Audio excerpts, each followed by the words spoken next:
Bonjour à chacune et à chacun. Le temps passe vite quand je m'aperçois que de semaine en semaine, les vidéos se mettent sur la chaîne YouTube. Et pour information, nous en sommes à pratiquement une trentaine de vidéos. Vous avez été donc nombreux à les visionner et je tiens à dire à chacun un grand merci. J'espère que ces vidéos t'apportent ce qu'elles m'ont apporté. La vidéo dernière de la dernière fois, donc nous avions continué dans le livre de Jonas et nous voulons continuer encore euh, au moins une fois et certainement deux dans ce livre. Nous avions terminé par ce verset qui disait Cela déplut fort à Jonas et il fut irrité.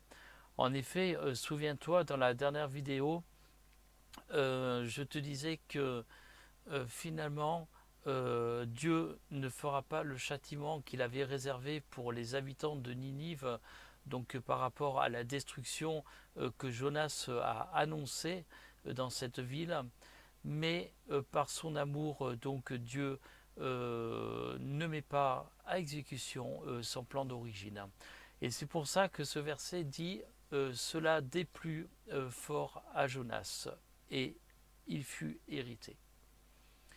Jonas fut irrité, en effet.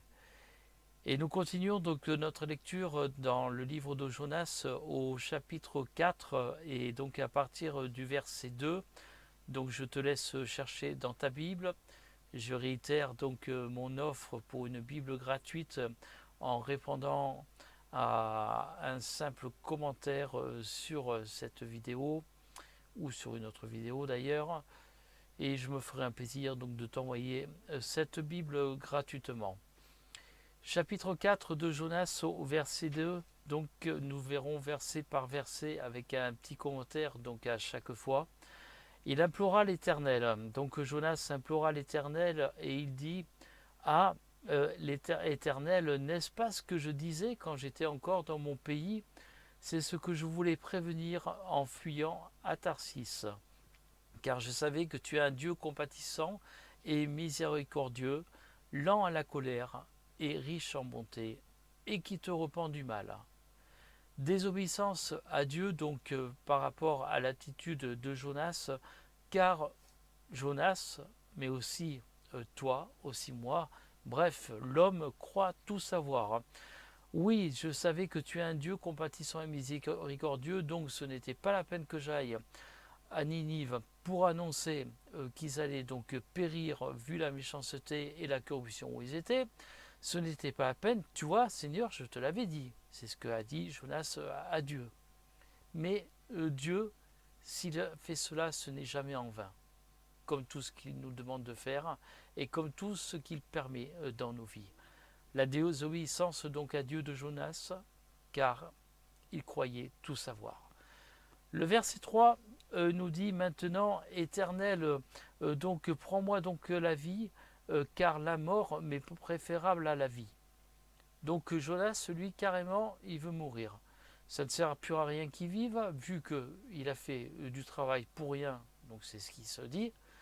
Il a fait le tour de la ville, il a été jusqu'à là-bas, il a été même dans le ventre d'un grand poisson, il a subi une tempête, bref, il a tout fait pour Dieu et finalement ça ne sert à rien vu que Dieu ne fera rien à Ninive.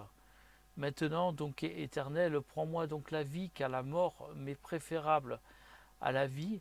Mais l'Éternel répondit fais-tu bien de t'irriter? La question que l'Éternel pose à Jonas n'est pas anodine et on voit que c'est une question qui est sage, une question sage qui vient de la part de l'Éternel. Fais-tu bien de t'irriter? Verset 5 et Jonas sortit de la ville et s'assit à l'orient de la ville. Là, il se fit une cabane. Il se tient à l'ombre jusqu'à ce qu'il vit ce qui arriverait dans la ville.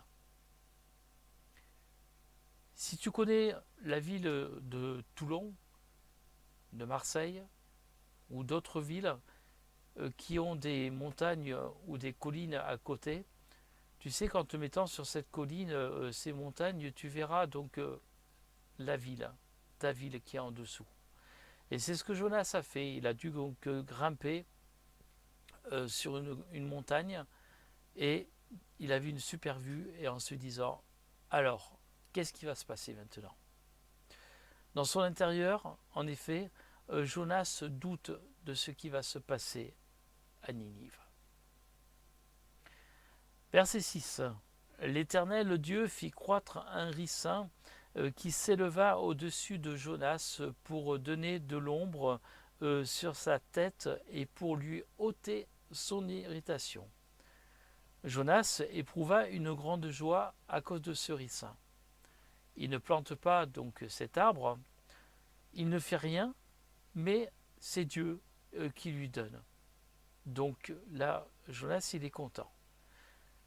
Il n'y a aucune irritation de la part de l'Éternel, mais au contraire, Dieu lui donne et lui prouve son amour et sa bienveillance, comme Dieu le fait pour nous très souvent.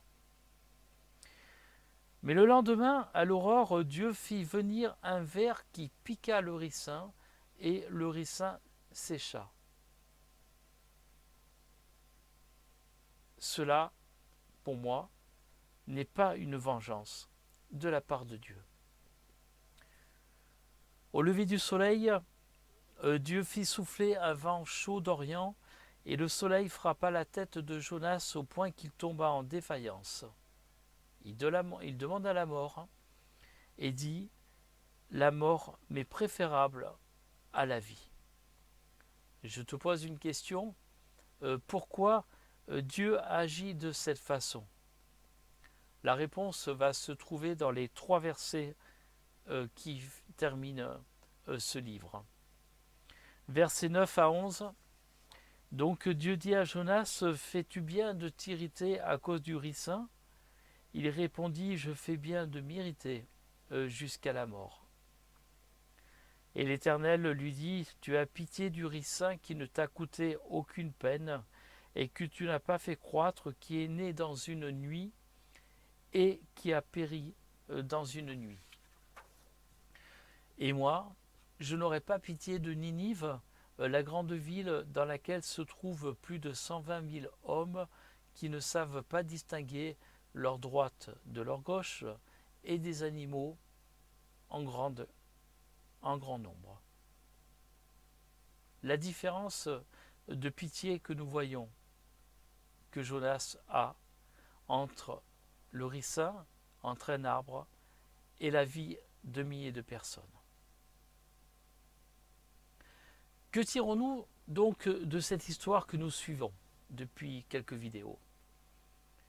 La désobéissance à Dieu et ses conséquences. Nous l'avons vu, Jonas, il a donc désobéi, il a subi une tempête, il est resté 3 jours dans un poisson, il a été rejeté sur le rivage.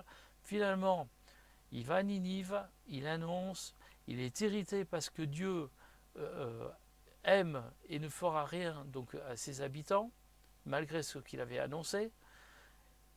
Il lui envoie donc un arbre pour donc le protéger.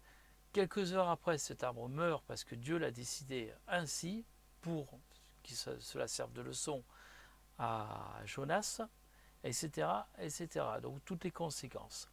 L'obéissance à Dieu et ses conséquences. Posons-nous la question, je me pose aussi la question. Notre irritation quand nous ne pouvons imposer notre volonté à celle de Dieu. Oui, c'est moi, je veux faire ça, mais Dieu ne veut pas. Je suis irrité, tu es irrité, pose-toi la question.